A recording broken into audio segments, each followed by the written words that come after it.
It all begins with water and rock. As water seeks its level, it becomes acidic, and when it flows over limestone, it etches a path into the rock. Given eons of time, water will burrow deep and carve with incredible force the veins and arteries of planet Earth.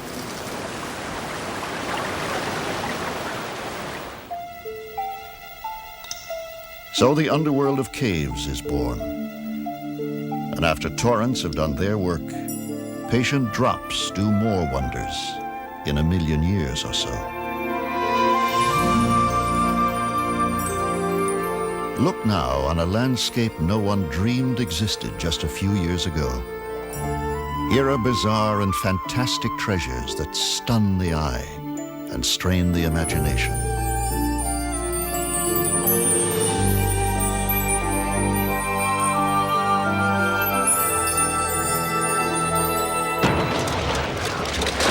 Here is discovery and danger. Here is adventure.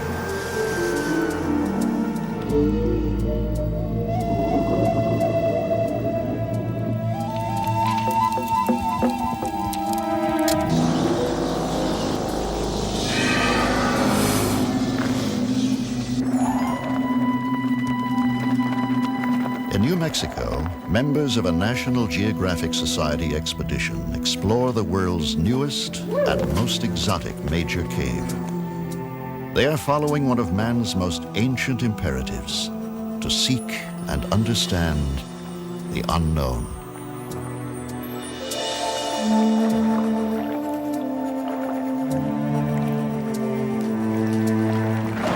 Join us now as we embark on an extraordinary journey deep into the earth to confront mysteries underground.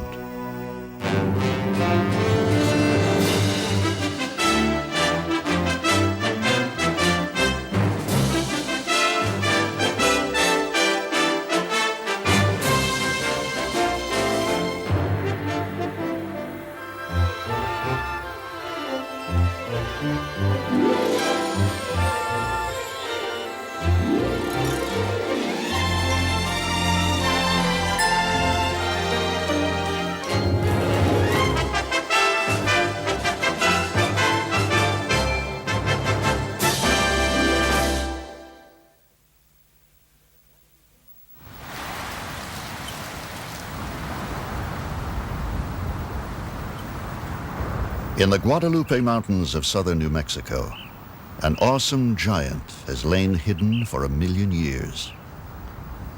Sometimes, in the desert silence, the monster could be heard breathing. The sound came from a yawning chasm in the rocks. In 1986, a trio of weekend explorers broke through a layer of rubble and discovered a new cave only a few miles from famous Carlsbad Cavern.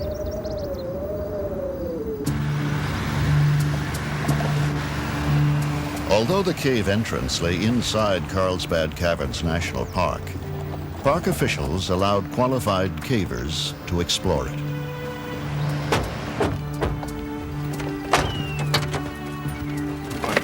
Yeah, where's all your science stuff? Some of it already transported into the cave. What do you got in that thing, Dave? One of them was Rick Bridges, an oil and gas prospector. Great leaves, and that's about it. Camp stuff.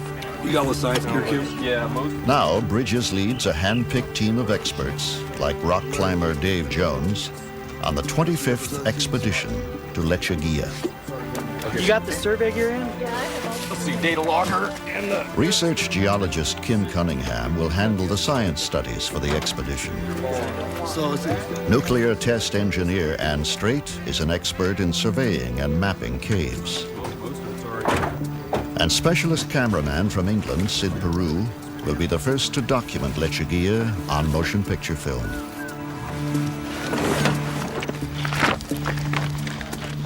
Yeah, no, that's fine. The journey begins with a deceptively ordinary hike. The cave is named after a desert plant that grows in this harsh, dry environment, Lechuguilla, Spanish for little lettuce.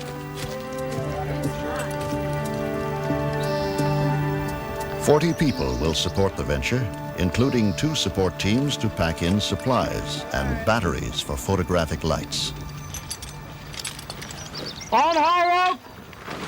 We tend to have this feeling that the surface of the Earth is the life of the Earth, but we're just this small, thin little shell that we choose to call our world. And beneath it, there's an entire realm that we know very little about.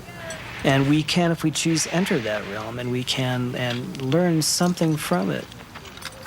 I will never go to the moon, but I can go to a cave that nobody else has been to and have that same elation of exploration and the sense that I've gone where no one's gone before. Bombs away. I would like to think that had I lived in another time, I would have been an explorer. You know, had I lived in the late 1700s, I would have wanted to know what was across the Appalachian Mountains.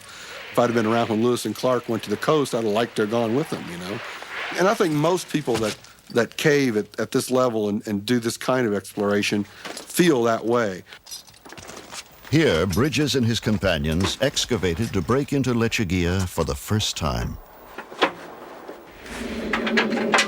Now the entrance is protected by a lockable hatchway.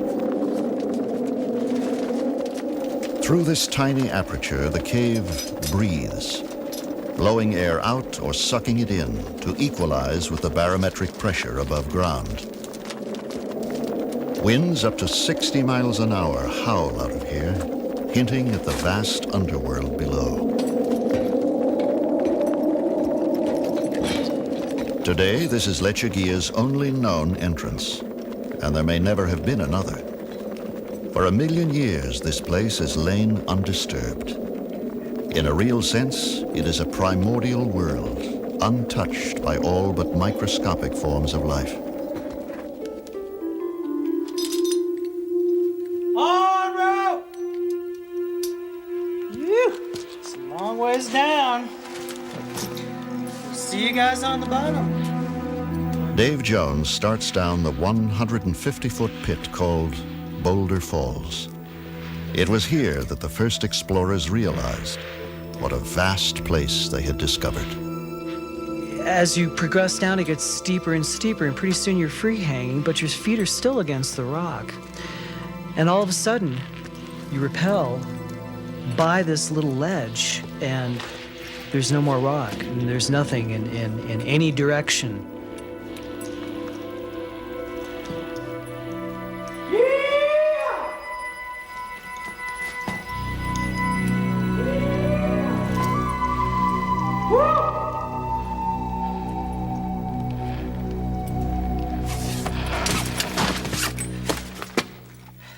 Beyond the base of the pit, the cave branches off in all directions.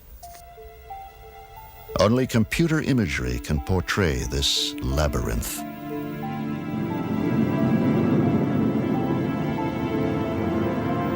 After the May 1986 exploration, the cave was known to be 700 feet deep and more than half a mile long. Today, the system totals 60 miles and plummets more than 1,600 feet. Twisting capillaries and veins pierce the earth in all directions. This is a gigantic maze in 3 dimensions, defying conventional ideas of direction and scale.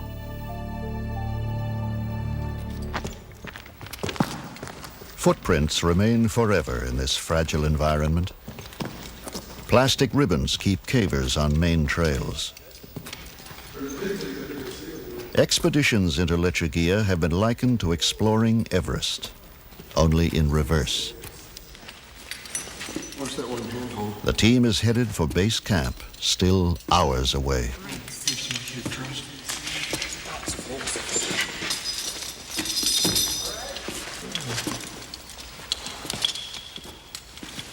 The trail leads on into inky blackness. Often they traverse chambers so vast, the cave walls are barely discernible.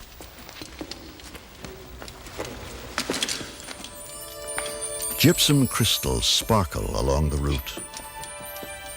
Now cavers encounter Lechuguilla's fantastic decorations for the first time. Helictites and gypsum flowers extrude from the walls. Fragile gardens that have taken centuries to blossom, as minerals have been squeezed from the rocks like toothpaste from a tube. Beauty abounds. These jewels of the underground are exquisitely delicate needles of selenite.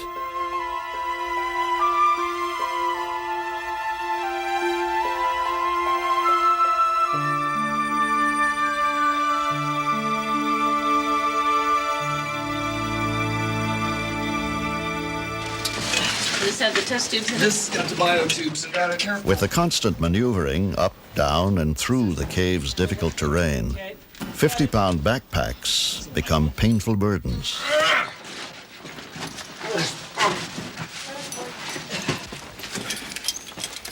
There's a lower rift, Dave, where we climbed out of Captain Hook's ladder. Always in Lechuguilla, danger is not far away. Okay, on 3, 1, 2, 3. In 1991, seasoned caver Emily Mobley slipped and broke her leg while working on a surveying expedition in the cave's western sector. 1.5 miles from the entrance, 900 feet below the surface, this accident would trigger the largest and most publicized cave rescue in U.S. history. Let him wait through the work. Mark's back.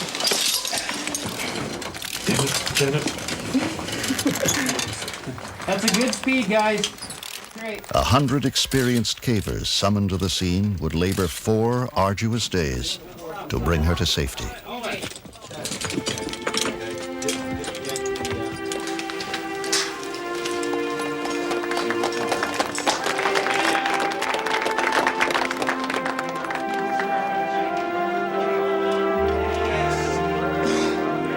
The bond of comradeship that unites the caving community was seldom more evident than during this emergency.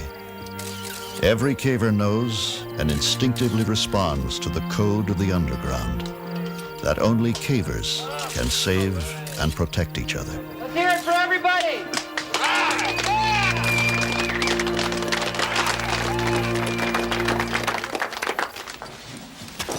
After almost 4 hours, the expedition reaches Lake Labarge, the first sizable body of water to be discovered in this branch of Lechuguilla.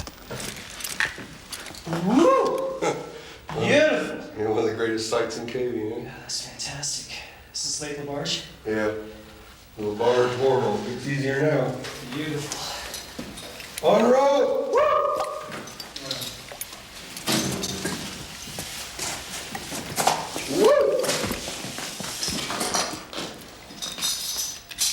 The lake completely blocks the way ahead.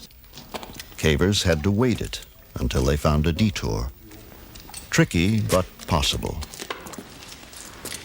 Well, I think in particular moves like dancing around the edge of Labarge as almost a ballet, an underground ballet. I know where my footholds are. I know where my handholds are. I know if I hit them just right and I move just right. Some of them are kind of dynamic in so much as you leave one handhold while you're going for the next foothold. And if you do that just right and you have your pack balance just right, you flow through it real smoothly. And so I think it's very much like doing a dance, a very intricate dance, and you want to do it very perfectly. You know, it's very beautiful when you do. Deeper into the cave, mineral formations become more fantastic and delicate. Cavers must move among them with great care. Spikes of aragonite, one form of calcium carbonate, grow in fragile bushes. The gentlest touch could damage them.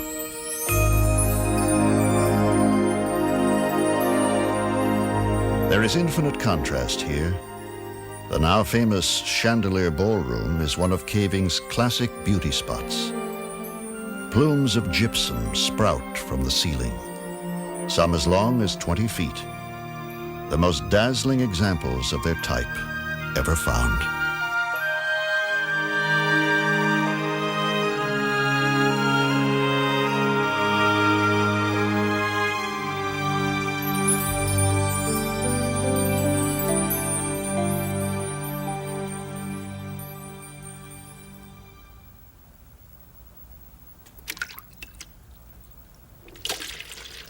Utter silence pervades Lechuguilla. The only sound is made by the intruder.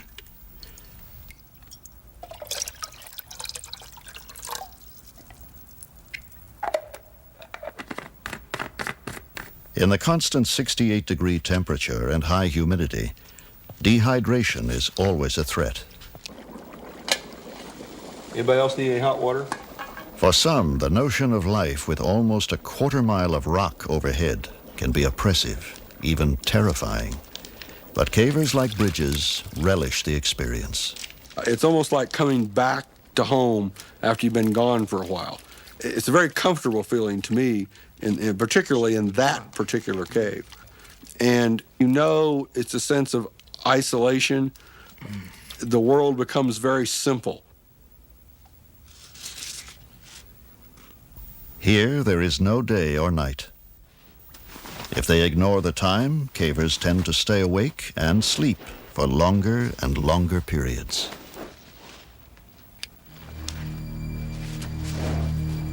In Lechuguilla Cave, there is little evidence of life, but this is rare.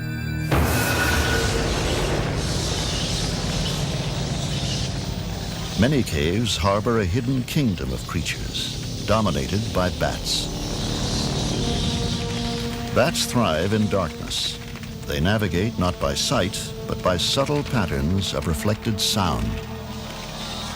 Some caves are home to millions of bats, the greatest concentration of mammals anywhere. Their nitrogen-rich droppings, or guano, are harvested as a fertilizer. Large deposits produce a toxic gas, which can be lethal.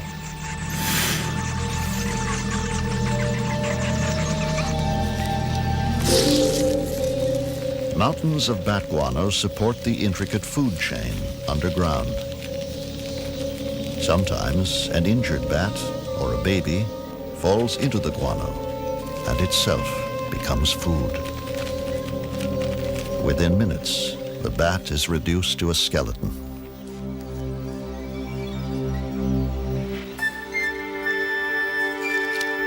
Abundant underground, the cave cricket.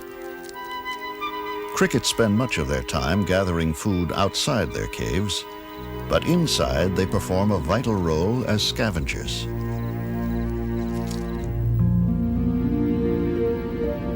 In mute testament to their environment, fish have evolved here without eyes. The salamander has dispensed with eyes too, and has no need of skin pigment in a world without sunlight.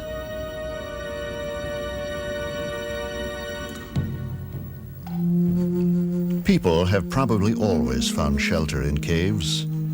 Thousands of years ago, as much of the world still lay in the grip of the last ice age, prehistoric hunters left spectacular evidence behind them.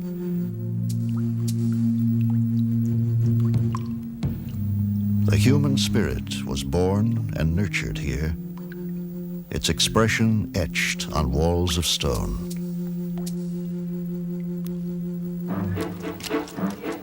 By the early 20th century, most people lived elsewhere, but science and curiosity drove some to explore deeper underground. Magnesium flares lit the way, filling dark voids with light. Geologists squeezed into subterranean chambers, seeking to understand their origin and structure.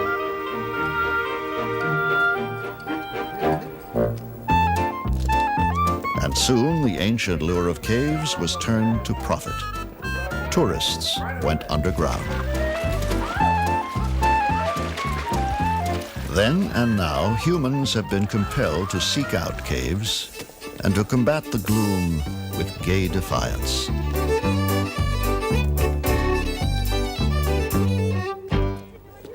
In the United States, New Mexico's Carlsbad Caverns was declared a national park in 1930. But natural wonders were not enough. Carlsbad and other caves promoted all sorts of attractions, some a bit far-fetched. The time will come when some master musician in the Carlsbad Cavern will be able to create a symphony in stone.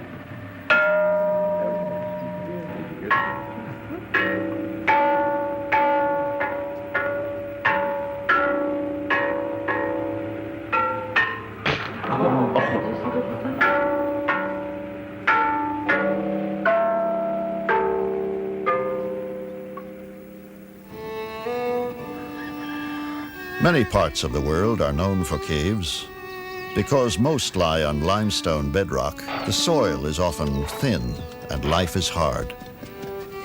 So it has often been in the remote uplands of Kentucky.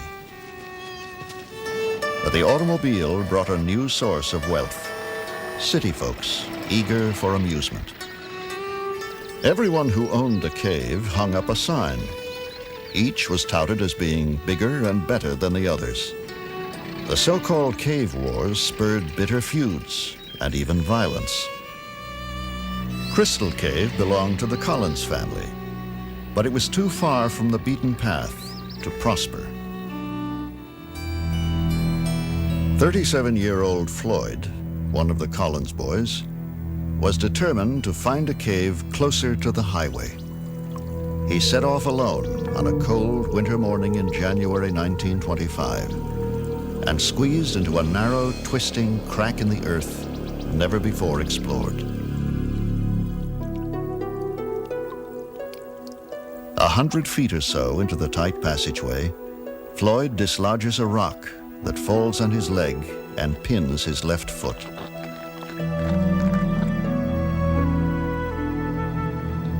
Every detail of this fateful mishap will soon be known throughout the world.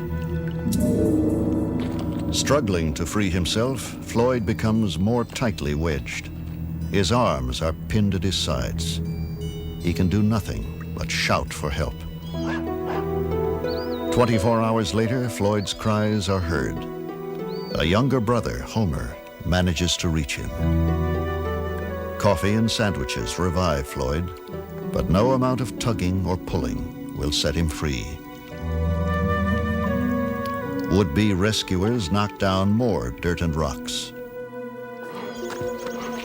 Soon more help arrives, but rescue efforts are clumsy and disorganized. Curious onlookers begin to gather. They become restive and quarrelsome. A week goes by. Floyd is still alive, and the crowd swells to thousands.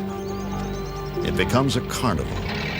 Souvenirs are sold, and moonshiners arrive on the scene. It's hard to maintain order, and the National Guard is summoned.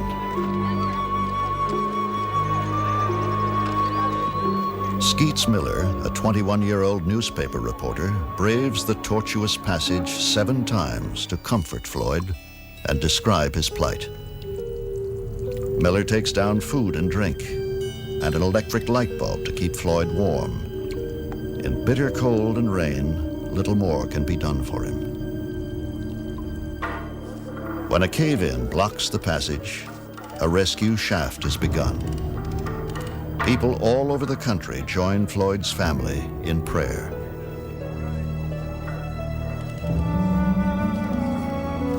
Floyd's brothers expect the worst. Rescuers finally reach him on the 18th day. It is too late. Floyd has been dead for some time. The crowd goes home. The public is soon interested in other things. It takes 2 months to recover the body.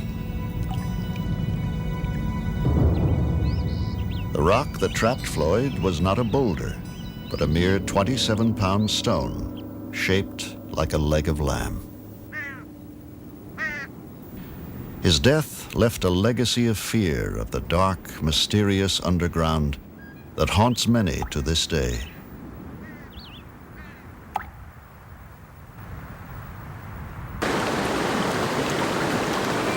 Today, there are about 16,000 devotees of caving in the U.S. Here, where Tennessee, Alabama, and Georgia meet, the countryside is studded by deep pits, vertical caves, the delight of weekend enthusiasts. 9-year-old Leah Brown holds a world speed record for rope climbing. I want to go ahead and check that other equipment. Her partner, Avis van Swearingen, also holds a climbing record for women over the age of 60. Here we go now. With skill and courage, they suspend their lives on a slender thread. We call that rope the nylon highway because it takes us to wonderful places and new parts of the cave, and it's the only way you can get there.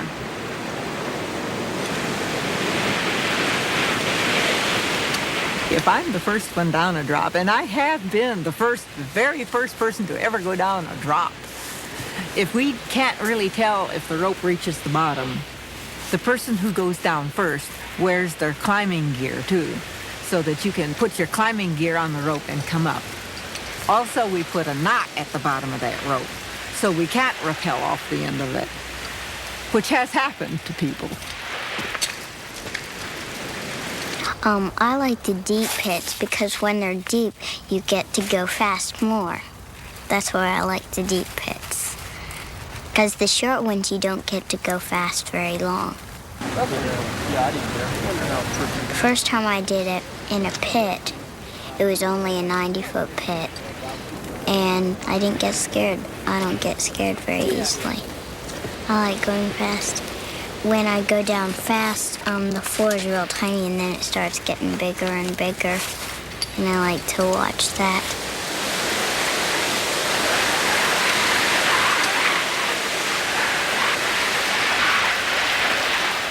An unfettered commitment to their sport compels cavers to seek new thrills in undiscovered places. For some, the quest for adventure knows no boundary.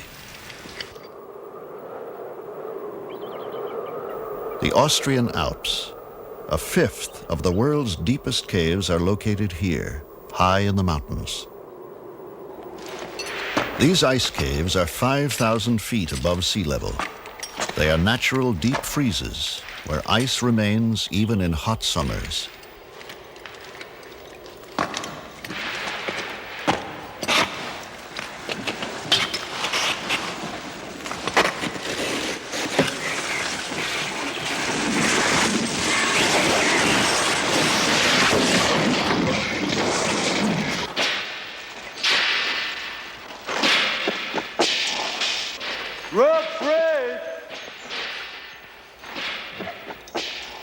Here, geological time is condensed.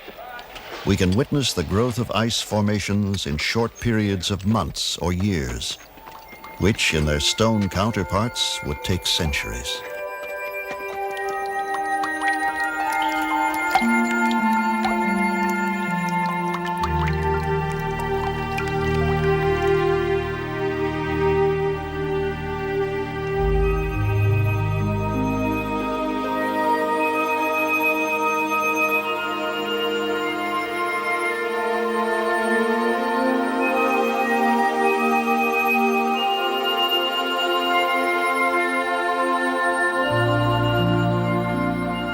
From year to year, these caves are never the same. As they thaw and freeze again, the fantastic ice formations are ever-changing. Few places on Earth are more beautiful or more treacherous, with perhaps one exception. Some cavers have merged their love of the unknown with a passion for diving, venturing into a bizarre world underground and underwater.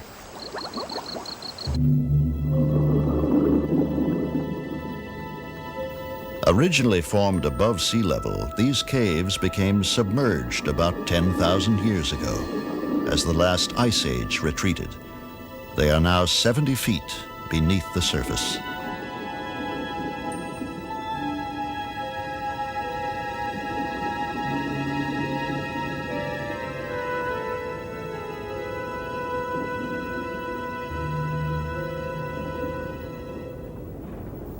Underwater caves are death traps for the inexperienced.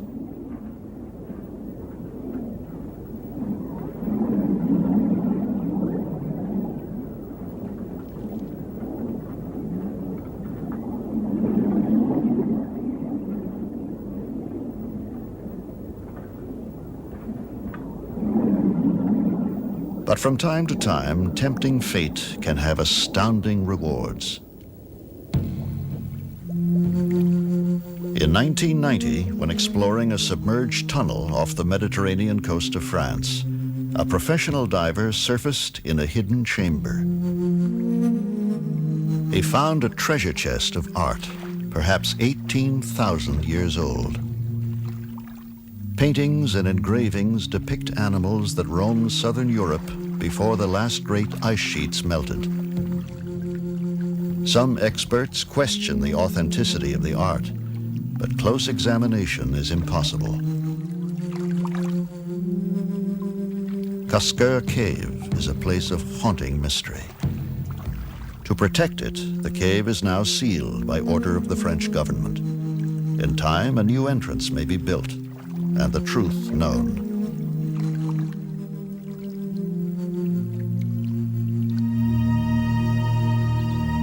An expanse of sinkholes and depressions pockmark south-central Kentucky, where, beneath the surface, the limestone is riddled with caves. They are everywhere, an integral part of the landscape. This is Floyd Collins country, and the contest to attract the tourist dollar still rages on. The star attraction is Mammoth, the world's longest cave. A national park since 1941, the cave now draws more than 500,000 visitors a year.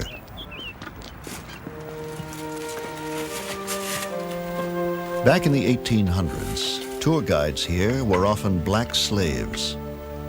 One of them, Stephen Bishop, became perhaps the greatest caver of them all.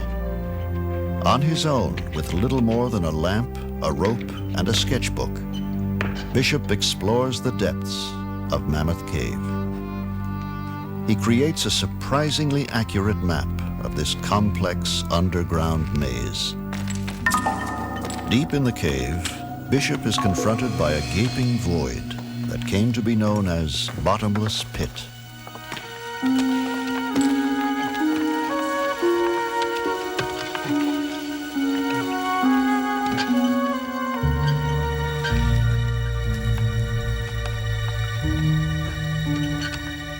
Beyond, Bishop explores regions that had never been visited in his time. But in these remote reaches, he finds evidence that someone has preceded him.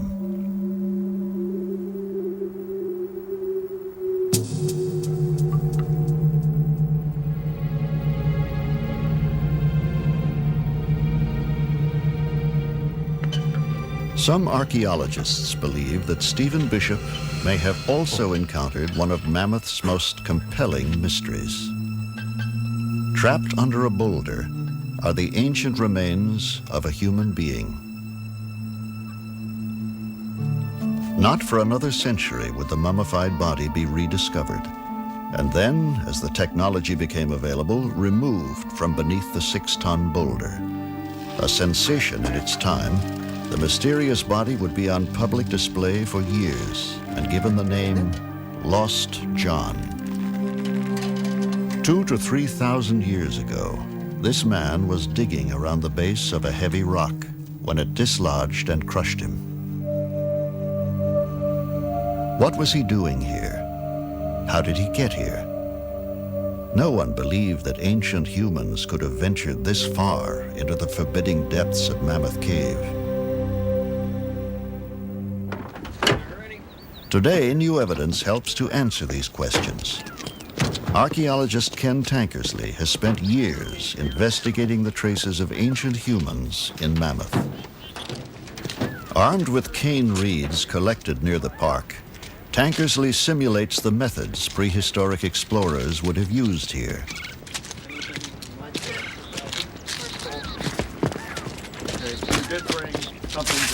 We have long known that human beings lived near the entrance of caves, but Lost John suggested that prehistoric people had gone far into Mammoth, perhaps 2 days' travel. Was this possible?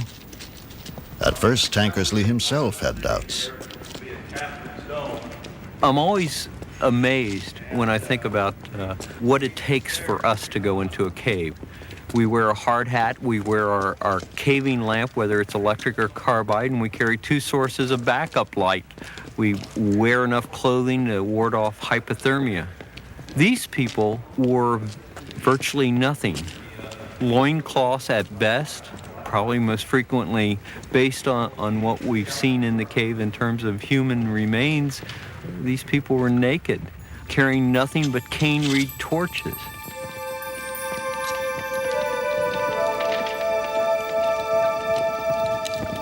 The reed torches were the only light source available to ancient humans. They produce surprisingly efficient illumination and conjure ghosts from the heavy shadows.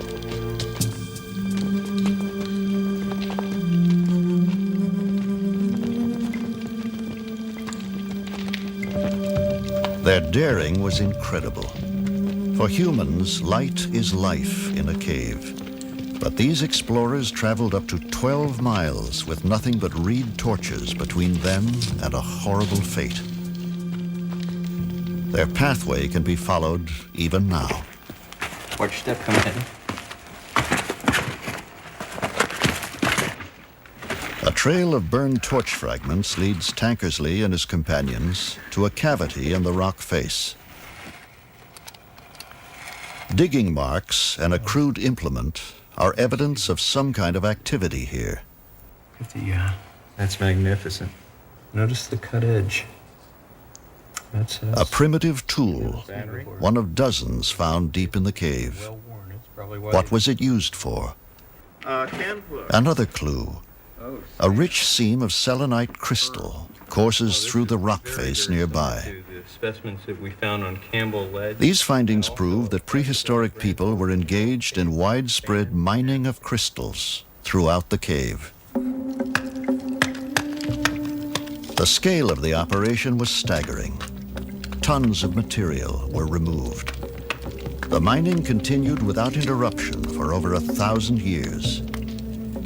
The ancient miners took selenite and other minerals from the cave. But what they were used for remains a mystery. As medicines, or ornaments, or for use in rituals. Perhaps all three. Just as mysteriously, around the time of the birth of Christ, the mining suddenly ceased. As yet, no one knows why.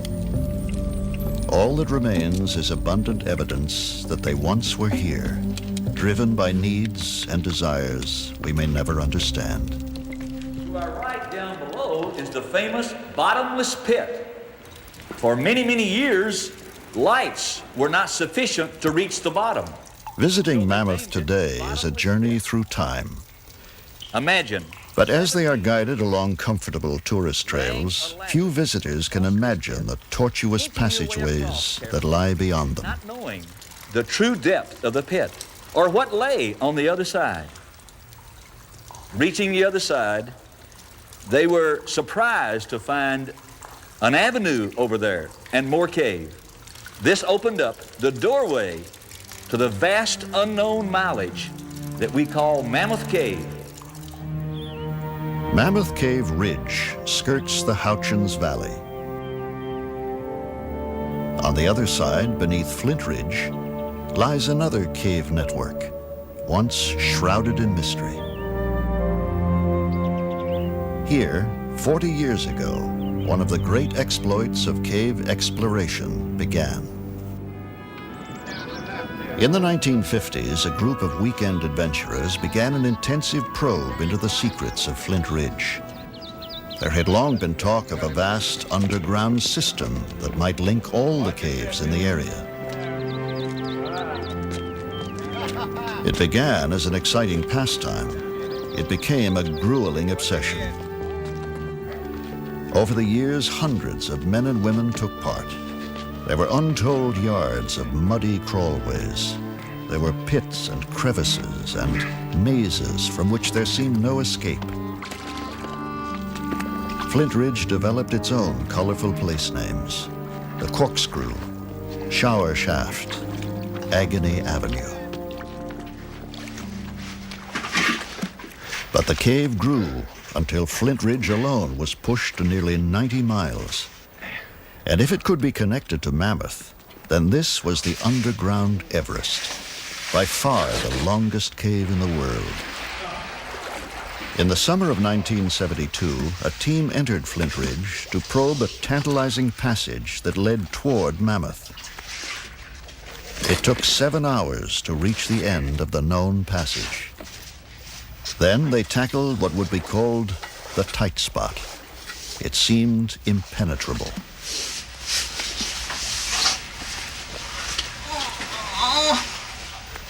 But one of the team had a knack for narrow places. Pat Crowther, a computer programmer and mother of 2. Well, it never occurred to anyone to try to go through that place. It was a crazy place to even think that you could get your body into.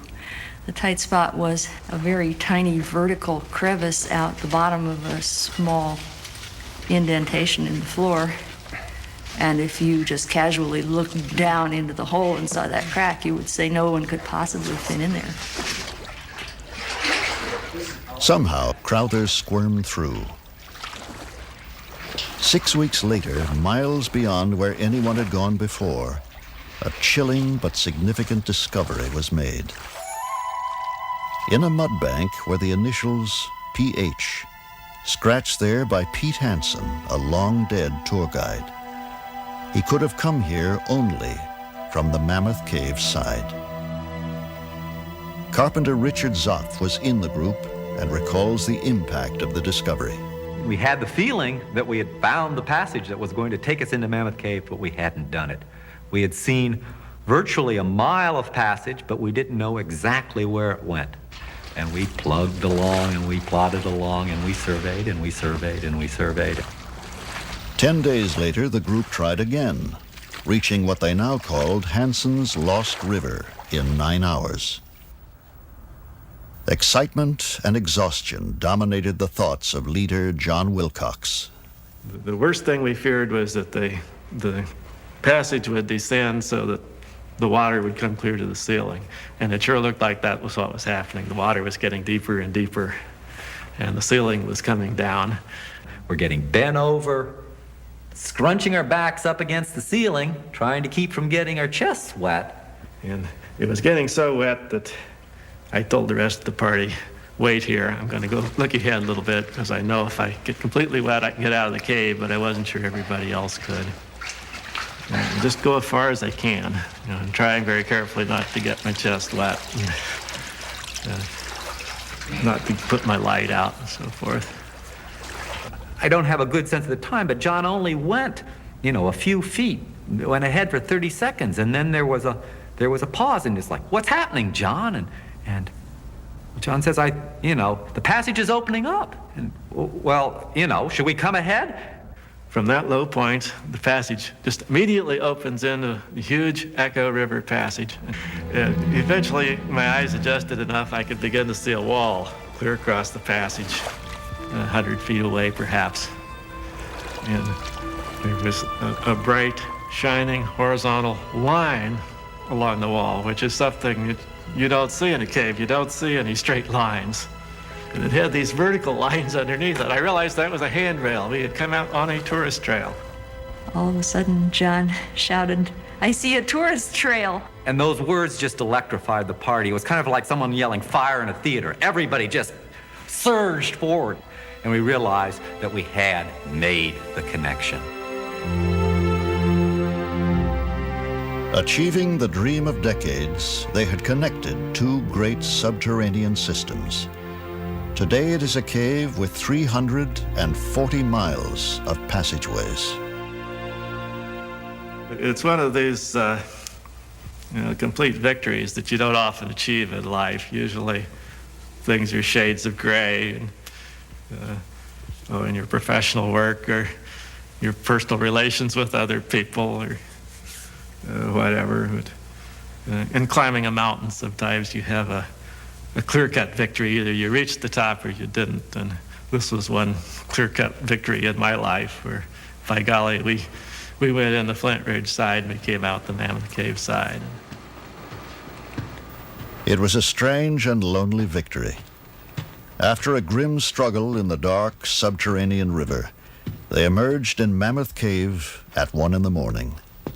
Not even a watchman was there to greet them as they trudged into one of the most famous tourist landmarks underground, the Snowball Dining Room.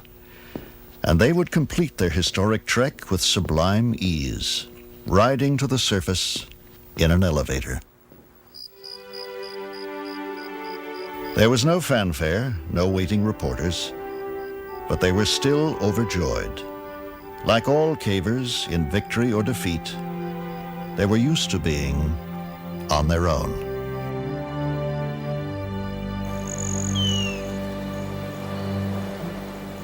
Beneath the New Mexican desert, the National Geographic expedition to Lechuguilla begins its second week underground.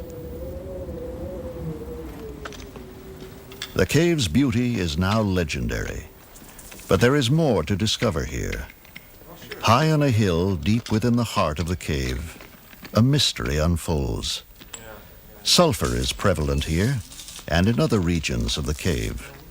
And tiny bacteria are found in these deposits, along with fungi that feed on them. In turn, the bacteria may feed on the sulfur, thriving in eternal darkness.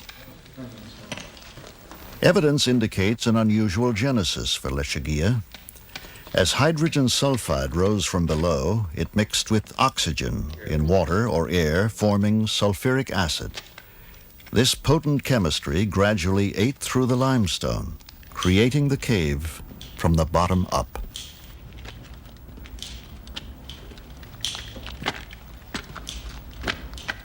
Lechuguilla's vulnerability to human impact may preclude it from ever becoming a public show cave. A profound respect for the cave is shared by most cavers and severely enforced. Special shoes are worn for traversing formations where boots may mar exquisite flowstone.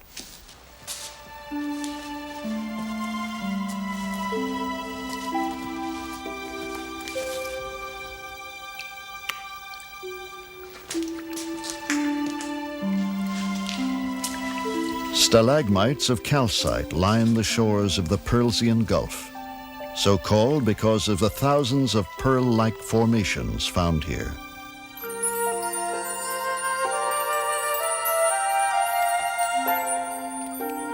Looking like fried eggs, this kind of cave pearl is built up from calcite in the water. Another variety of cave pearl forms when a single grain of sand becomes coated with calcite. Over time, the relentless dripping of water swivels the grain, and the coating becomes thicker, like the creation of a pearl in an oyster.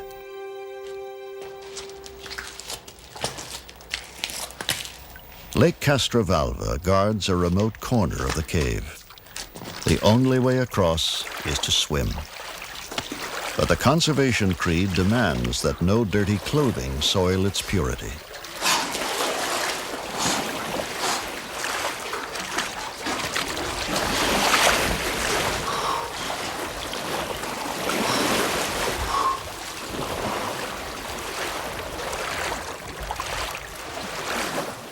The air and water temperatures are the same year-round, 68 degrees.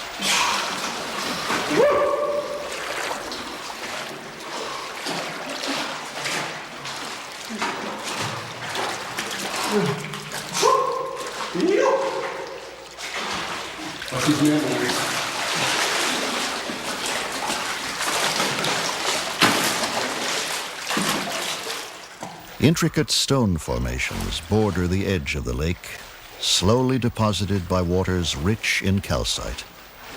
For eons, these exotic shores have been still and silent, calm, until now.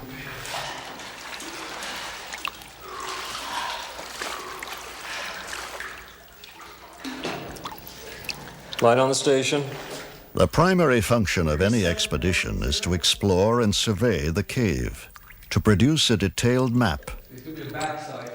Keeping accurate records is virtually a religion for modern cavers. 239.5. It's what separates them from earlier, less responsible explorers underground.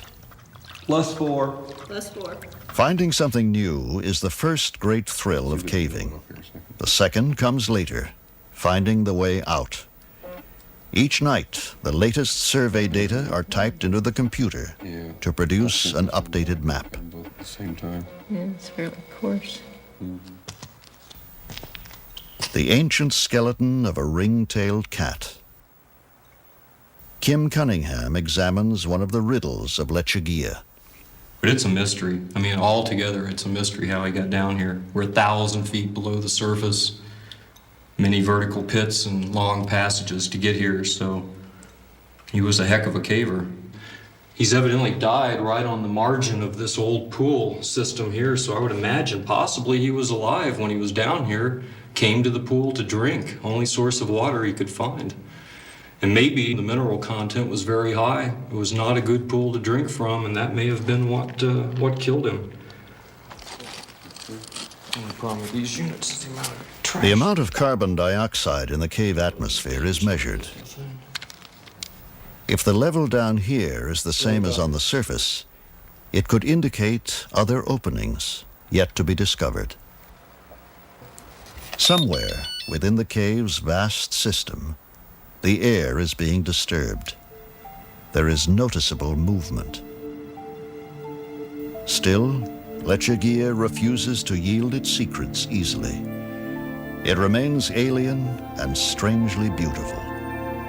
A landscape from another world.